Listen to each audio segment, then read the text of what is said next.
Hari ini banyak orang terlihat kuat, tetap bekerja, tetap bisa tersenyum, tetap bisa berjalan.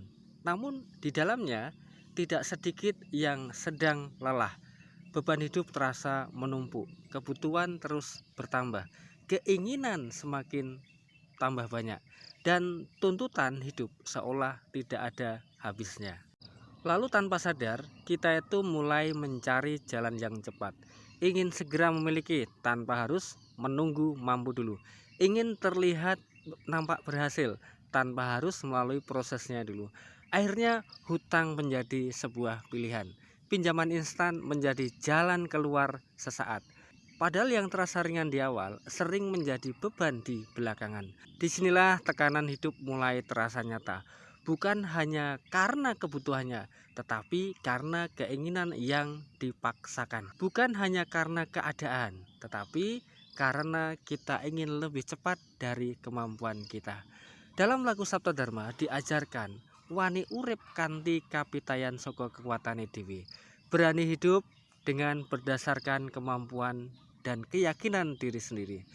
Artinya apa? Artinya hidup itu tidak perlu dipaksakan melebihi kemampuan, tidak perlu mengikuti ukuran orang lain, dan tidak perlu terburu-buru menjadi sesuatu yang belum waktunya.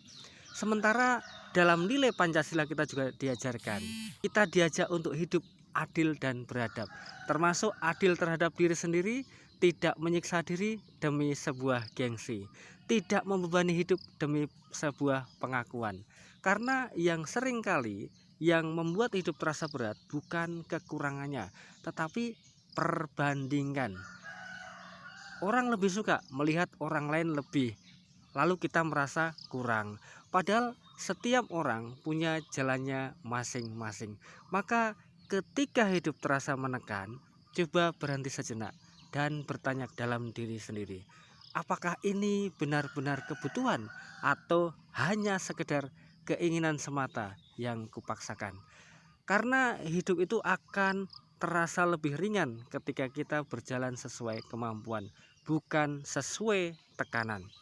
Dan tidak harus cepat, tidak harus terlihat hebat. Yang penting tetap tenang dan tidak kehilangan arah. Sebab akhirnya yang kita cari bukanlah sekedar memiliki, tetapi ketenangan dalam menjalani hidup. Dan ketenangan itu tidak datang dari kecepatan, tetapi dari kesadaran. Kalau setuju dengan ulasan saya hari ini, silahkan komen di bawah. Atau seandainya ada pengalaman yang lain yang mungkin menarik, bisa komen di kolom komentar. Salam akal sehat, rahayu, salam waras.